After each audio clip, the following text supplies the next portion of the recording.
আল্লাহ রাব্বুল আলামিন পাখিদের কাছ থেকে আমাদেরকে শিখতে বলছেন এবং বলছেন যে পাখিদের মনটা হয় খুব নরম, খুব সফট, এবং তারা আল্লাহর প্রতি তাওয়াক্কুল করে পূর্ণ মাত্রায়।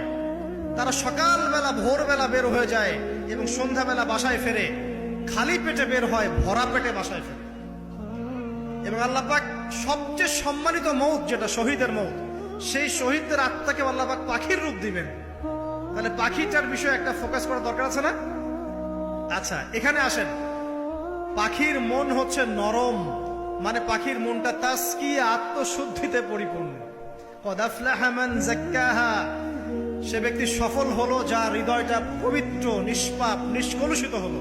সে ব্যক্তি সফল হবে ইনশাআল্লাহ।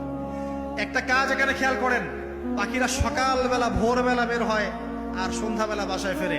এখনকার মুসলিমদেরকে দেখবেন দুপুরবেলা ওঠে, রাত 3টায় ঘুমায়। কথা কি বুঝেন নাই?